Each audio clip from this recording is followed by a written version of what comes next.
Assalamualaikum anak-anak, dengan Bu Laras di sini. Pada kesempatan kali ini kita akan belajar tentang teori tempat sentral atau central place theory. Materi ini adalah bagian dari pembahasan KD 3.1 tentang wilayah dan tata ruang. Anak-anak pasti masih ingat ya tentang wilayah fungsional, di mana ada hubungan antara pusat dengan daerah sekitarnya. Jadi kita lagi membahas tentang kota, ya. Kota itu ada banyak sekali jenis dan macamnya. Kalian mungkin bisa menemukan ada kota yang ramai, ada kota yang begitu lengkap fasilitasnya, tetapi ada juga kota yang tidak terlalu ramai, tetapi di sisi lain dia juga fasilitas yang disediakan mungkin belum terlalu lengkap. Nah, teori tempat sentral ini dikeluarkan oleh Walter Christoller. Dia sedang membahas tentang kota. Kenapa dia pengen menemukan kenapa jumlah kota itu berbeda-beda, besarnya kota itu berbeda-beda, dan juga persebaran kota tersebut berbeda. Dalam teori ini ada dua konsep yang mempengaruhi. Tolong diingat, konsep yang pertama adalah range, konsep yang kedua adalah threshold. Range atau jangkauan, threshold atau ambang. Range adalah jarak yang bersedia ditempuh seseorang untuk memperoleh berbagai barang dan jasa. Sedangkan threshold adalah jumlah minimal penduduk yang diperlukan untuk kelancaran suplai barang. Supaya kalian lebih paham, Ibu akan berikan contoh. Yang pertama range. Tadi kamu sudah tahu, range atau jangkauan itu adalah jarak yang bersedia ditempuh oleh seseorang untuk memperoleh barang. Jadi ini dilihat dari segi konsumennya, dari sudut pandang konsumennya. Konsumen itu adalah seseorang yang membeli. Coba posisikan diri kamu sebagai seseorang yang membeli sesuatu. Ibu akan beri contoh. Misal, kamu mau beli beras. Berbeda dengan kamu mau beli emas. Kita lihat dulu yang ini. Jika misalnya kamu mau beli beras 1 liter, kamu mau beli dekat rumah atau kamu mau beli jauh di pasar, misal rumah kamu di Kopo, kamu belinya di pasar Bogor, kamu pilih mana? Ya tentu kamu akan pilih beli berasnya dekat rumah, secara logis, ya. Nah, tapi beda cerita kalau misalnya kamu mau beli perhiasan, misal kamu diminta antar sama orang tua kamu untuk beli perhiasan. Kamu mau beli mana? Di warung samping rumah ada nggak? Di Alfamart samping rumah ada nggak? Nah, karena tidak tersedia, maka mau tidak mau, kamu akan mengantar orang tua kamu pergi ke toko emas, misalnya di pasar. Bahkan kalau tidak ketemu perhiasan yang diinginkan, akan pergi ke tempat yang lebih jauh lagi. Ya, jadi itu perbedaan antara jangkauan barang berupa beras dan jangkauan barang berupa emas. Ya, itu. Sekarang yang kedua, threshold atau ambang. Tadi sudah tahu, intinya threshold itu adalah jumlah minimal penduduk yang diperlukan supaya suplai barang lancar. Ini dilihatnya dari segi produsen atau orang yang memproduksi, yang menghasilkan barang tersebut. Coba supaya gampang, sekarang posisikan diri kamu sebagai penjual. Kamu lagi dagang ceritanya. Ibu akan beri contoh.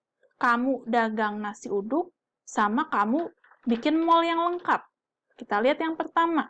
Misal kamu dagang nasi uduk, ada ambangnya. Nasi uduk sama gorengan komplit. Misal kamu dagang hanya untuk lingkup tetangga kamu aja, 1 RT aja cukup.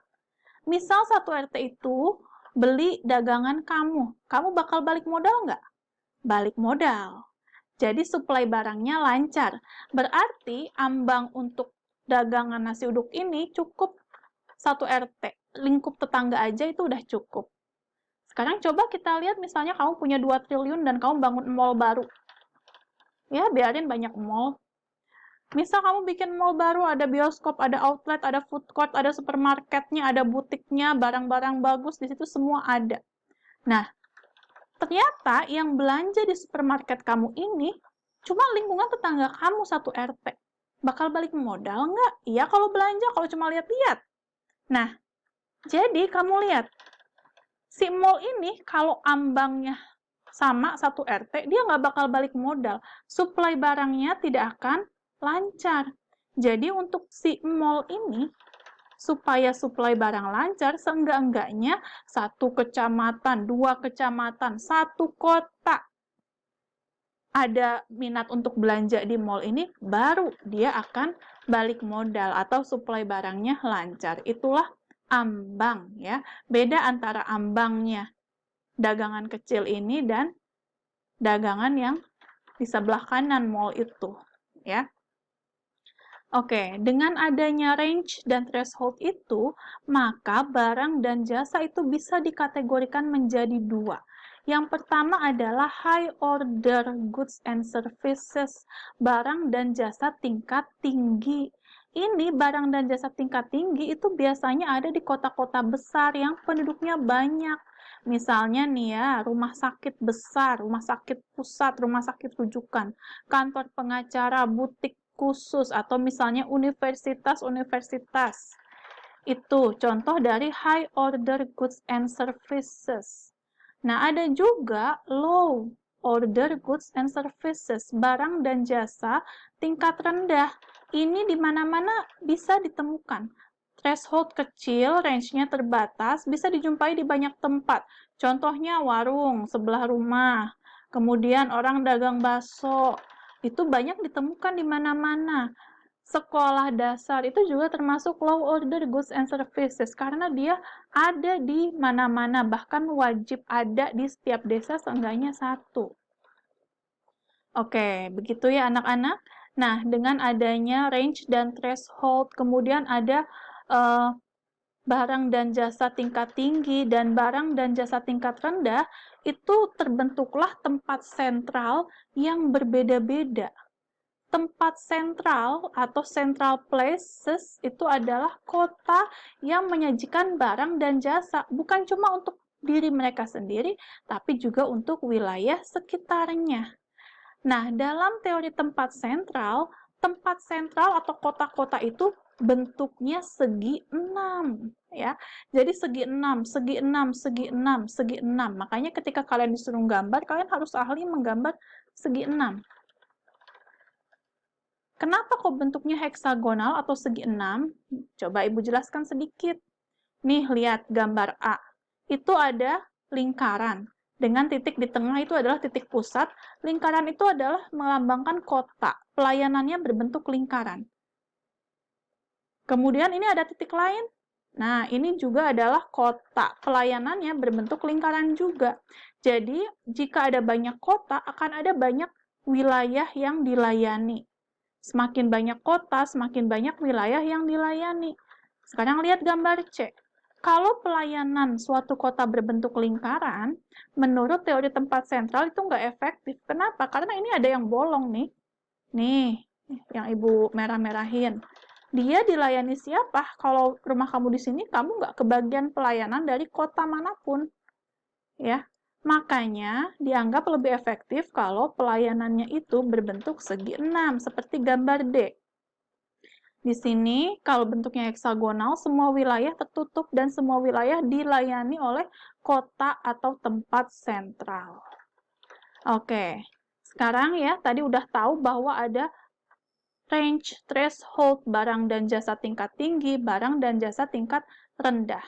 Nah, kota ini dibedakan berdasarkan kemampuannya dalam melayani. Ada 3 hierarki kota.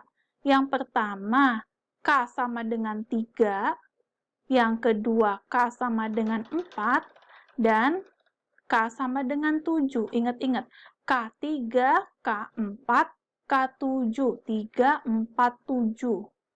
Kalau K sama dengan 3, itu adalah sebutannya pasar optimal. K sama dengan 4 lalu lintas optimal, K sama dengan 7 administrasi optimal. 3, 4, 7. Pasar optimal, lalu lintas optimal, administrasi optimal. Mari kita lihat satu-satu. Nah, yang K sama dengan 3, pasar optimal, itu dia bisa melengkapi melengkapi kebutuhan wilayahnya dengan barang-barang dasar yang diperlukan. Dia selain melayani dirinya sendiri, juga melayani tetangga-tetangganya, wilayah tetangganya, yaitu sebanyak 1/3 wilayah tetangga. Rumus dari K sama dengan 3 adalah ini. K sama dengan 6 dalam kurung 1/3 tambah 1. 6 1/3 itu sama aja dengan 6 bagi 3. 6 bagi 3, 2. 2 tambah 1, 3. Ya. Jadi ini adalah rumus untuk K sama dengan 3. Apa sih maksud rumus ini? Mari kita lihat. 1, itu dari mana? Dari gambar kota. Jadi kota ini melambangkan dirinya sendiri. Jadi itu adalah kota tersebut, melayani dirinya sendiri. Kemudian dari mana 6? Nah, ingat, dia nggak melayani dirinya sendiri aja loh. Dia juga melayani tetangga-tetangganya. Tetangganya ada berapa? Ya, ada 6, karena ini segi 6. Jadi ada 6 tetangga. Itu. Masing-masing juga ada pusatnya. Kemudian dari mana 1/3? Nah, kalian sudah bisa menduga. Karena wilayah tetangganya yang bisa dilayani cuma 1/3 saja. Jadi ini, ditarik garisnya. Nah, cuma 1/3 wilayah tetangga saja yang bisa dilayani oleh si pusat tersebut. Ini adalah K sama dengan 3. K sama dengan 4, disebut lalu lintas optimal. Jadi harus ada pengangkutan jalan yang bagus dan efisien. Dia, si kota dengan hierarki K4 ini bisa mempengaruhi setengah wilayah tetangganya. Lihat, ini rumusnya, 6/2 tambah 1. Ini 6 kali setengah sama aja dengan 6 bagi 2. 6 bagi 2, 3. 3 tambah 1, 4. Nah, kayak tadi. Dari mana itu asalnya sih? 1 ini. Loh, kok nggak? Jadi, anak-anak, seperti tadi ya, dari mana 1? Itu dari kotanya sendiri. Nah, itu ada titik tengahnya. Kemudian dari mana kok ada 6?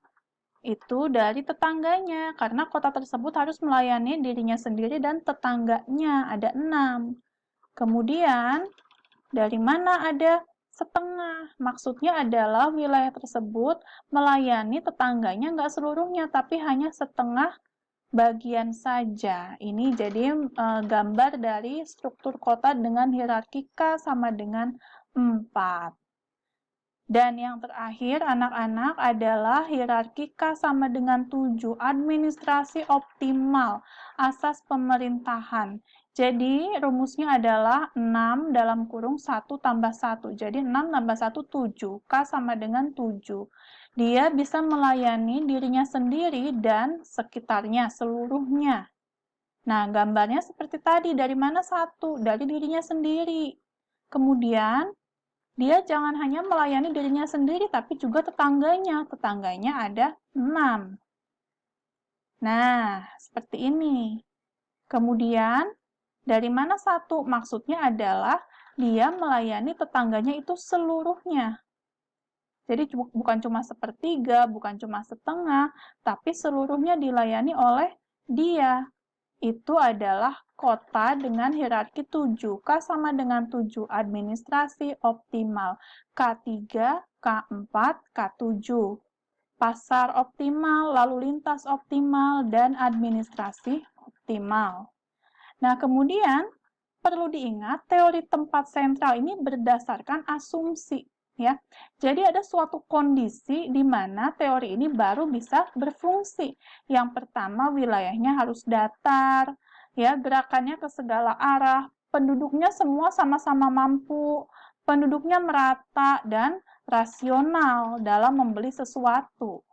Itu adalah asumsinya. Nah, kalau ngelihat wilayah Indonesia yang berbukit-bukit, bergunung-gunung, tentu teori tempat sentral ini agak sulit untuk dipenuhi di Indonesia. Begitu anak-anak. Semoga kalian paham ya tentang teori tempat sentral ini. Jumpa lagi di lain kesempatan. Assalamualaikum.